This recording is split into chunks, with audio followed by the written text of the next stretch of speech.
Alrighty.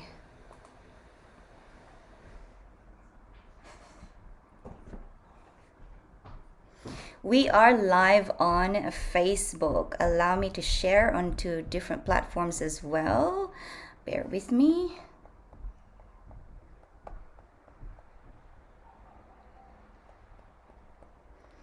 Hey, everybody. Okay. Wow, good morning on a Wednesday.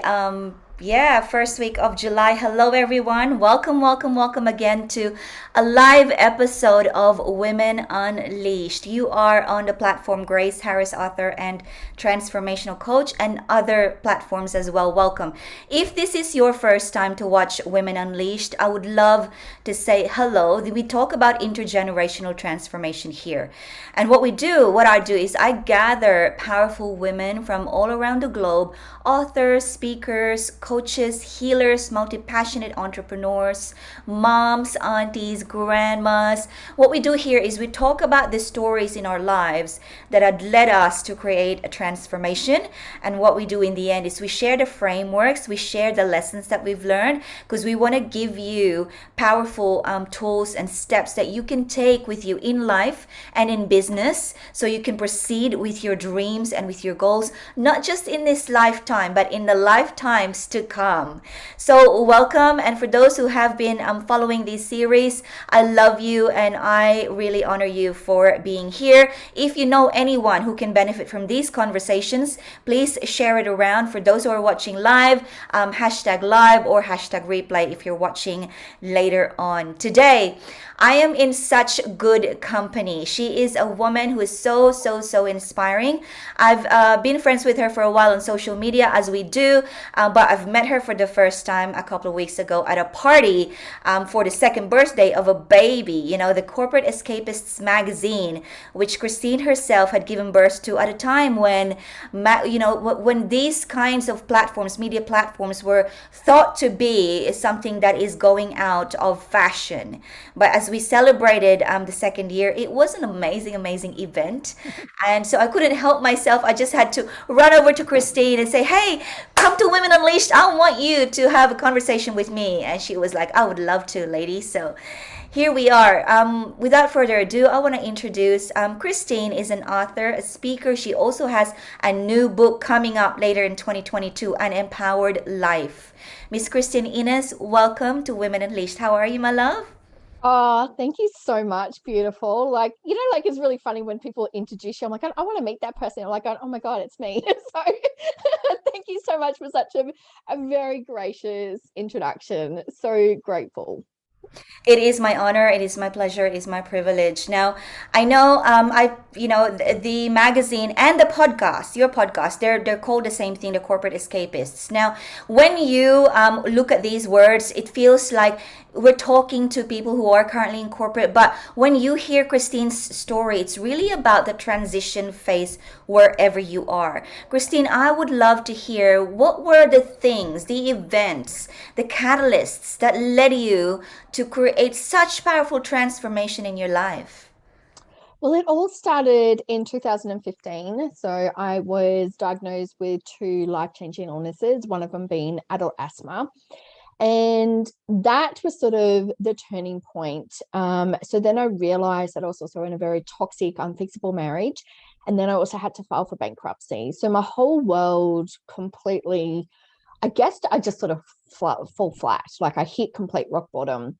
But I also say that it was the best thing that ever happened to me, because it actually allowed me to take a step back and ask some really empowering questions. And I didn't realize that's what it was at that time. I just sort of thought, okay, well, first of all, I had lost my identity because I didn't know who I was without my corporate title. So I'd worked in the corporate world for 22 plus years, and it was the first time that I wasn't working. It was the first time that I was at my mum's 60th birthday at that time. And, people are asking me, well, what are you doing? I'm like, well, I don't know how to answer it because I didn't have a job. So I didn't know who I was. So that was sort of the start of it. But also too, then to sort of realize, well, I've now got the ability to change direction in my life, to actually go after what I want. Because as you know, Grace, like so many of us are told that you go to school, you get a good job, and then literally when you're retired, that's when you have fun.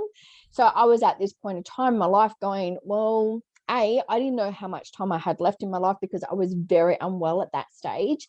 And then I sort of like going, well, actually, what do you want to do? I was fortunate. My son was pretty much all grown up. I think it was about 17 or so at that time, and then it was like, okay, well, it's just you. So asking those questions, what do you want to do with your life, and not having that social influence, or not having family, friends, partners, all of that sort of influence where you want to go. So getting I guess you call it down and dirty with really what you want to actually do with your life.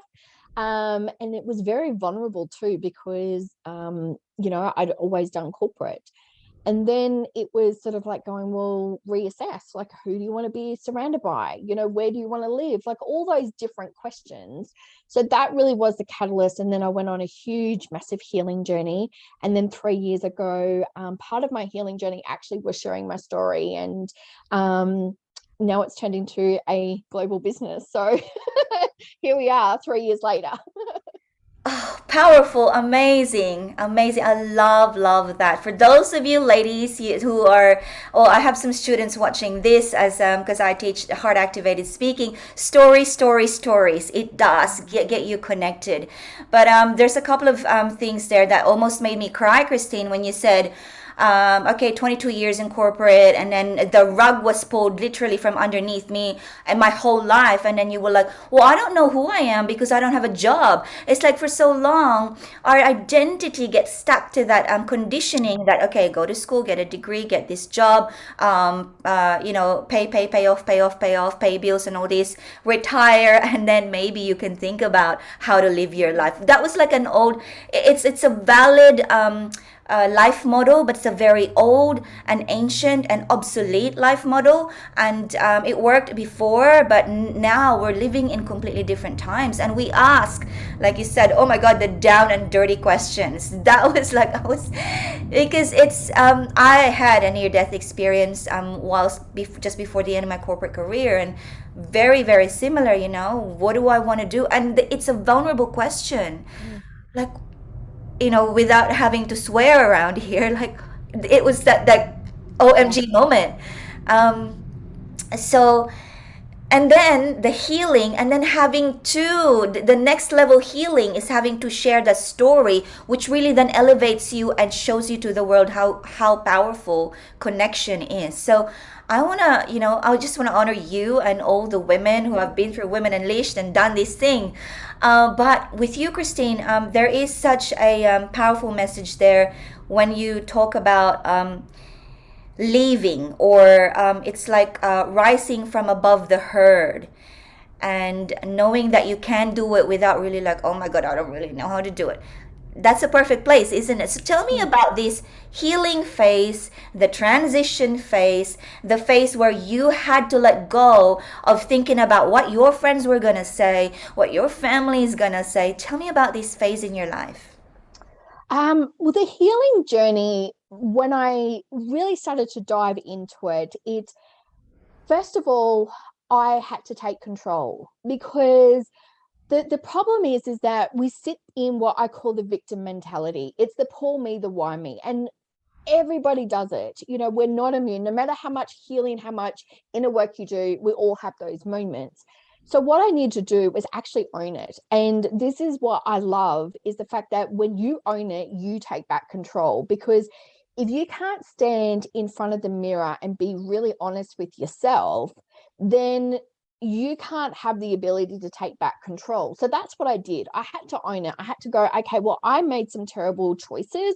I, allowed certain things to happen, and I wasn't strong enough within myself to set, certain boundaries. So owning all of that, and especially owning that I'd actually had to be bankrupt. I mean, it's such a hard thing to actually say, but I then also go, well, you know what, that was based on what I knew then. This was based on the person that I was. It's not who I am. So allowing that sort of separation of not allowing it to define me, but allow it to grow and actually allow me to bloom into who I should be and who I want to be as well. So I think that's the key part with owning your story is you have to own it. You don't have to go and share it to the world like I have done, but if you can own it, I can guarantee you that it will allow you to get back into that driver's seat and actually change the direction of where you want to go in your life. But what I've also learned is that with owning it, is that I now have a special gift that everything that I've been through, I can actually inspire people. And I didn't realize that that's what I was doing. Everyone was like, family and friends were saying, oh my God, look, you're so happy. Like, what's going on? Because when you think about everything, like that was my second marriage, I'd filed for bankruptcy. I was very unwell. I should be probably the most, negative, person, but I choose to look at life in a really gracious way and positive way and practice gratitude and just be grateful that I get to wake up every single day, that I was sleeping on my parents' couch but I had a place to live, a place to sleep. So there's so much that I was grateful for, and to actually sink into that was also part of my healing with it. But what I've also learned is that now sharing my story is I'm actually created a beautiful platform. And now I'm actually teaching business owners the power of sharing their story to be able to grow their business online. Because you know what it's like with COVID, like everybody now is craving connection, and we can do connection on so many different levels. And with the online space, you can be connected to your audience in a really heartfelt, authentic way, because I think we're so over the advertisements and the filters and all of that. We want real people, and we want to work with people that have been there, have done it, who have a passion for what they're doing. And that's really how everything has evolved. It's the healing, but now creating the business and literally merging the two together. Wow, love. So I love when you actually really graphically, for me, graphically illustrated the spectrum of when you start to heal. You could choose to be, like you said, with everything that's happened to me, I could have been the most bitter person in the world, but I chose to embody gratitude so I could come to the place of self acceptance, which for me translates to a lot of self forgiveness and self love. And really, that's the spectrum, isn't it? It's either you self accept, you forgive, you love yourself, or you're just a bitter person and under the victim mentality. And you were illustrating, Christine, that for the scale to go that way, to the forgiveness way, it's a lot of gratitude. It's really practicing that. And I find that a lot of a lot of feedback I get sometimes is that it's so hard to embody gratitude when you're in so much struggle and pain. And I guess for those who are listening here, whether for the first time or repeat listeners, I just always want to remind you that we don't have to use the words gratitude or affirmation. Simple things you can do is just every day, just count the wins that had happened to you yesterday, last night. Simple little things. If you want to call it your wins, then let it be. Because that feeling of having received, that feeling of having been worthy, that feeling of having done or having been being is really what matters. It's not the words that we call it this or that. It's that emotion, the energy. So I just want to lovingly really remind you, now that Christine has illustrated how that really panned out for her healing. And she also talked about, Christine, you talked about sharing the story, which is a really big key part now, because in the old life model, jobs and then pay off everything and then live a life. But now we don't have to do that. The new life model even is that you can be an entrepreneur as early as age 12 if you want, and then get out of school, come back to school. It's like a really loopy, curly, creative kind of life model we do now. And the only difference is that we are empowered enough to share and be vulnerable, that we are real. We go through things. We're not academic. We're not going by the books. And for me, I always say to my students, this is next level healing. You've got the level of healing as a person, as an individual, but to be able to share your story is next level healing. And so I want to ask you about that time of your life, starting to share your story. What were the, give us some really fun, unexpected experiences from that? Because we always come from a place of, oh, should I say this? Should I share this? And then we end up going, oh my God, they're so inspired. I can't believe that happened. What was that like? It was incredible. I remember doing my first live. I literally was sweating from everywhere. Like I was just like, oh my God, I'm so nervous, to do that. But I had people reach out to me. So this is literally how the business started. I had people reach out to me telling me how much that connected with them, how much hope and, how inspired they were that, if I could do it, like they could do it. And that feeling, I'm like, oh, like I still get goosebumps like now thinking about it, because it really was the first sort of inkling that I was on the right pathway of what I wanted to do, because I thought, well, if I'm sharing my story and that's helping somebody, like that's really what I didn't think of a business model to start off with. But it also was the fact that going, well, all of the heartache and everything that I've been through, it's almost like it was like my reward now to be able to help other people, because I can actually share from a real life experience. And like you said, Grace, it's not from a textbook, like my healing and my learnings have been real life. Like I say, I've got the hardest MBA that you'll ever get because I went to the School of Life. So when you've learned it and you've been in the trenches and then you've been able to get out of it, now to share that with other people, it's the most rewarding sort of experience that you can ever have, because you're giving back. And it's always like that, pay it forward, moment. So I always think now, well, how can I pay it forward? How can I, by the stories that inspired me, how can now my story now pay it forward to help somebody else? Hmm. Wow, the power of this conversation. Like I can't. It's amazing how the legacy of your story hits you in the face at the most unexpected moments. I remember when I was at a time when I was thinking about whether to really publish my memoir, because there was a time in my life when one of my mentors said, "Well, you're speaking on stages now. Go write a book." And I said, "I am writing a book." And he was like, "Great, what is it?" And when I told the person that it was a memoir, I was actually shut down and said, "Look, no one knows you. Nobody wants to hear your story. You are a nobody. Write a how-to framework book instead of a memoir." But like you said, Christine, when you did the first live and people gave you messages of feeling of inspiration from you, you had the inkling. There was that burning desire, the inkling inside of me. No, I want to share my story, because that what happened to me is what made me who I am. And so the fear was, oh, I'm gonna be ostracized, never gonna be able to speak to some people again.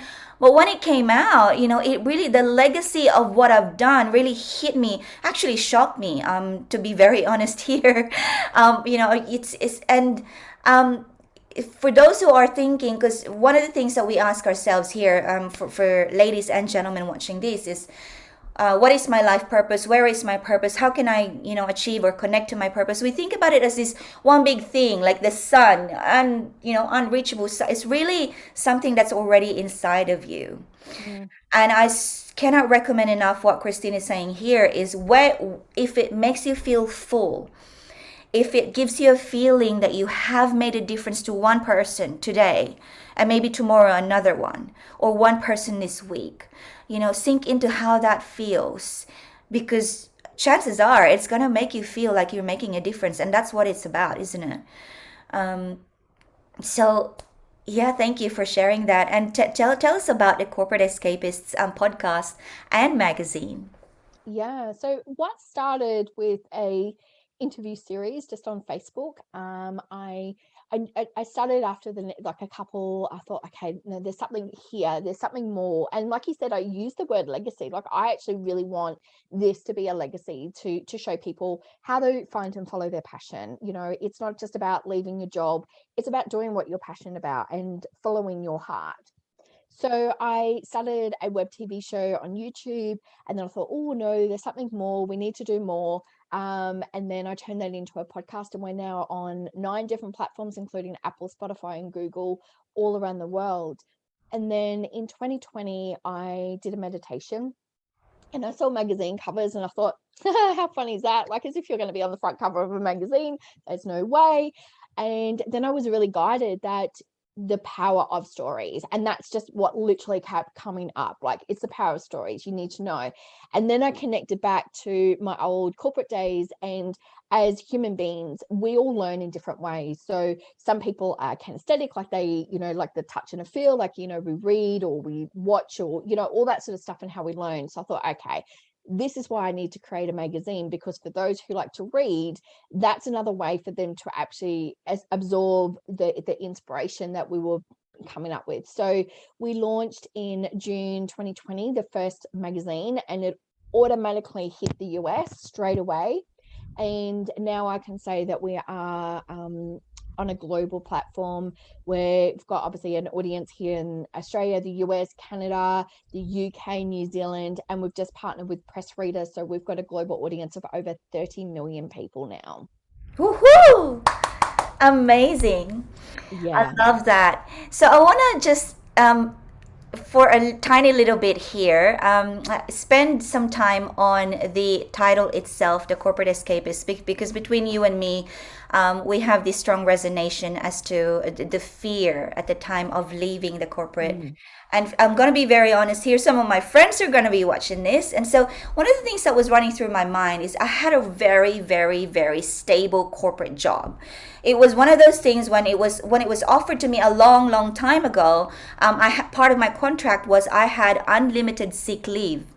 It's and something that's never been heard of. So it was really, really stable. Mm. Now, for me to leave that job, and I loved the culture, I loved everything except that I knew there's something about your life that comes to you. For me, it was a near death experience. It was like a slow burn that this happened and then that happened, and then I have had to make radical decisions.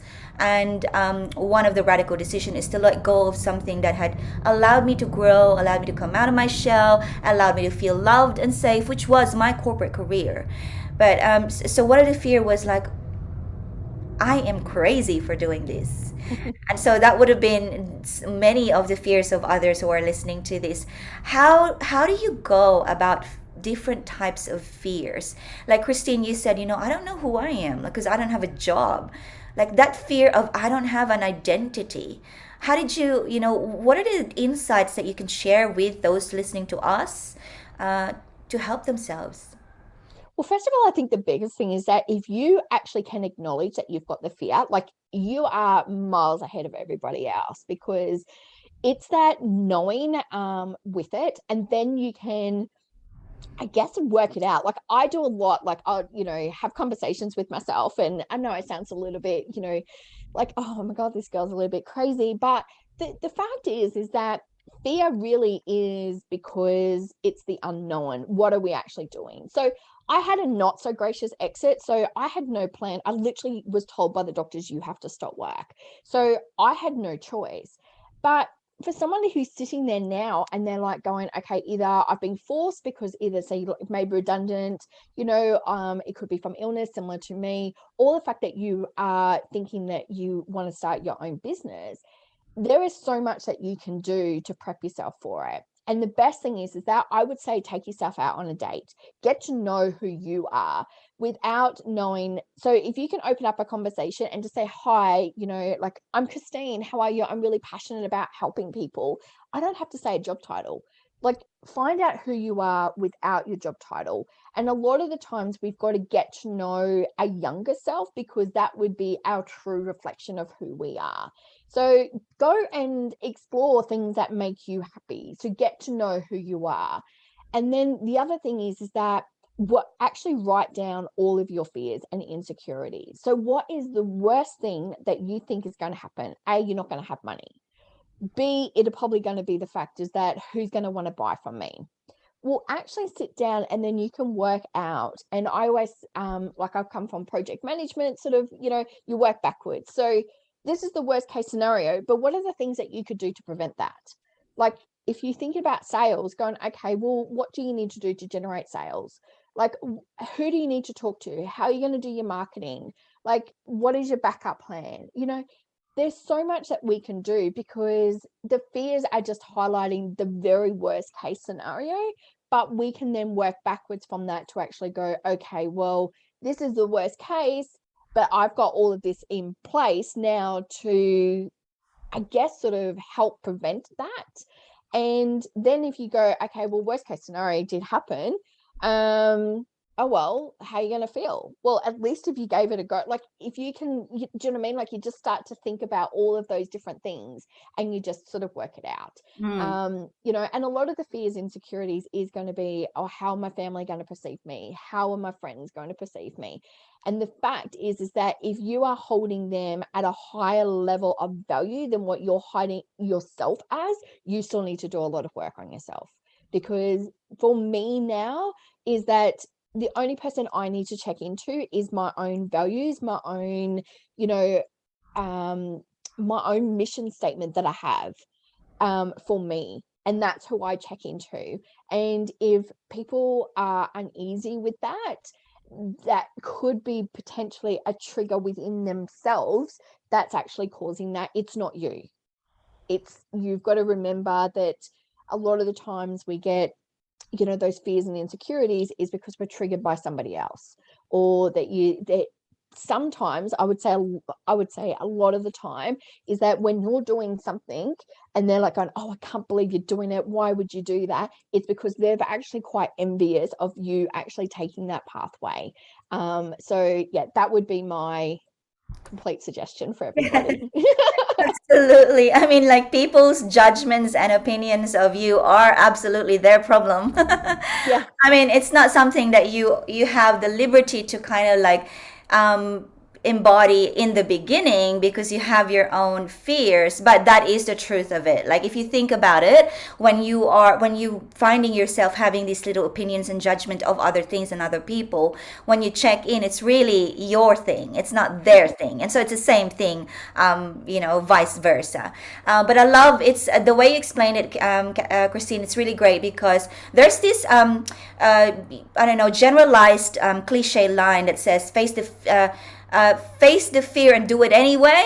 And some people come back to me and say, oh my God, don't say that to me, because it's such a simplistic way of putting it. I need some mechanics. And you just gave me a mechanic then, which really is about, the fear is there, but when you go underneath and go deeper and find out who you truly are and why you are in such struggle and pain and unhappiness, go and take yourself out for a date, get to know yourself, maybe even, that two-way conversation inside of you is a great idea. But you can be open to the fact that some conversations that are unexpected, they can really trigger some really deep insights in you. You can have like, oh my God, did you just say that? I just had this aha moment. It's that going deeper as to who am I really, why am I feeling this way. And then when you have that connection to your why, the resourcefulness just kicks in. It really does.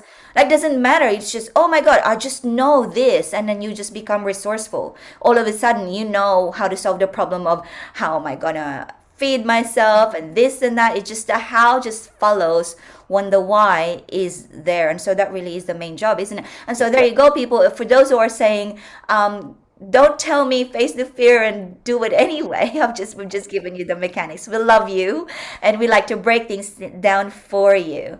So tell us about this upcoming book, An Empowered Life. What can we expect? Is it a memoir? Is it a hybrid book? What is it?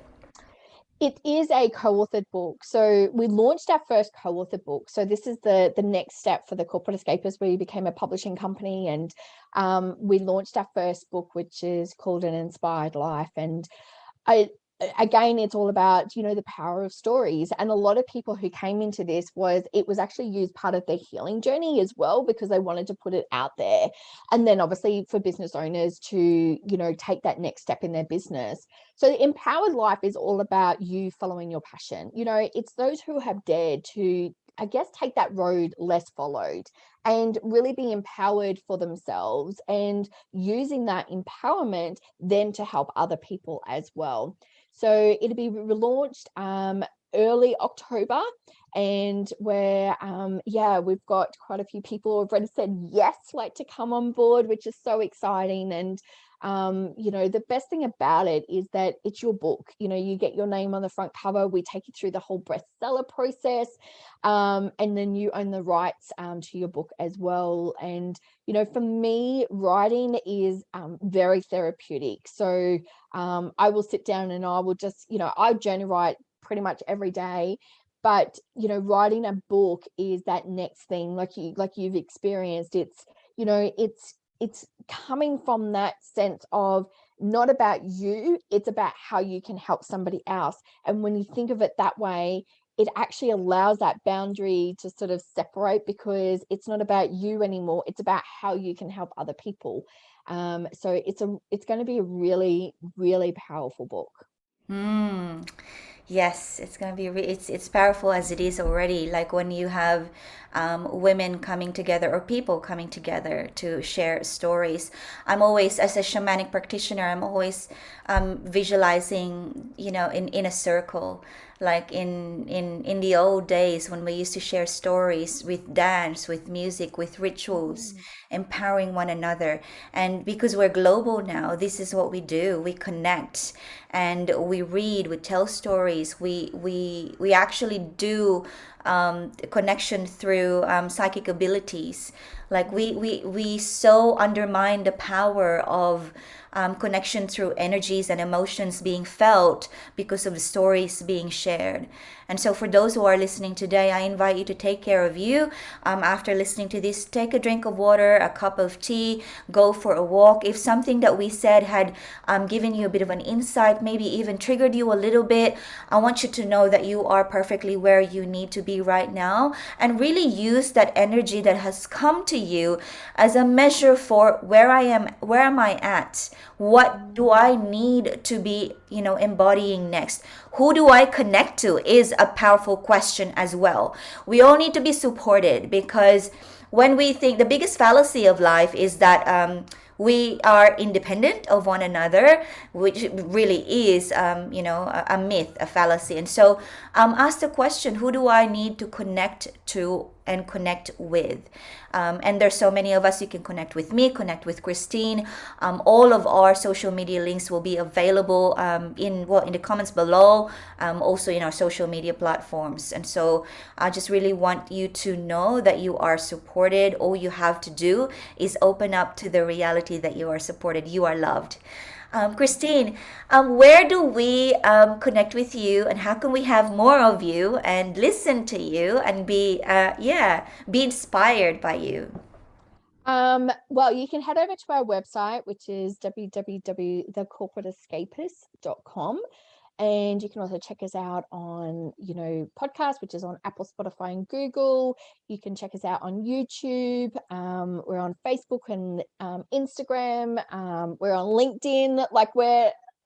For me, I just want to be able to share the message. And I love what you said before about, the power, of stories and, doing it, because I have a really big belief that when we share a story, what happens is a little bit of your DNA is actually embedded in that other person, and at the right time it's going to be activated. So if you're feeling right now that, oh, okay, that's a really lovely story, I can assure you that at the right time, when either somebody else is talking to you or when you need it most, this story is going to be activated within you and you're going to share it. And this is the power of stories. It's really amazing, like that energetic connection that you're talking about. We forget, and I think we need to get back to sharing stories to let people know that you're not alone, that it's okay, like there's no judgment, it's just part of your journey. And it's a beautiful, safe place, and just knowing that we're here and supporting one another with sharing of the story and no judgment, like what can we do to help support you, I think that the world will become such a better place. Yes. Thank you for that. It's and that's why we're here is really to create that intergenerational transformation on how we view not just other people's stories, but what happened to us, which is really what happened for us. It's the unraveling of our personal power. Yeah, thank you, Christine. I just wanted to clarify. So when we find you, is there an S in the end, corporate Yes, escapists? it's Yeah, plural. Yeah, plural. yeah. Yes. Because we're creating a global community. So that's what I'm all about, helping and supporting everybody. So it is an S on the end. Awesome. So everybody get that. So make sure there is a plural so you can get some. That's everywhere: Instagram, LinkedIn, Facebook, and also on the podcast platforms. So before I do say goodbye in the essence of time, I want to ask you one last beautiful wisdom, piece of wisdom to women who are thinking about transitioning from wherever they are right now to a desire, to a dream, to an aspiration that even they are sometimes a little bit too shy or too afraid to even admit it to themselves. What can you say to them? There's two things. So if you're unsure of what that is, go back and think about what you were told you were too much of a child. So were you reading too much? Were you creating things too much? And for me, it was talking too much. So think about what you were told that you were too much of a child, because that pretty much tells you what you are actually here and destined to do. Because your real natural abilities come out when you're a child. And the second thing is that I've created a beautiful quote, and it's called dreams plus action equal reality, because I want people to dream big. I want them to dream as big as they possibly can. But to make it all become a reality, we've got to do the action. And a lot of that starts with you, how you're talking to yourself, how you see yourself. So do that action, do that inner work to start off with, because I can tell you now that the universe will start supporting you and make it all become a reality. Beautiful. Thank you so much. I love, love, love. All right, everyone. I thank you again for hanging out with us. You are loved, you are beautiful, and remember, when you speak from your heart, you do become the woman of your dreams. We love you. We'll see you again. Thank you, Christine. Thank you. Thank you so much.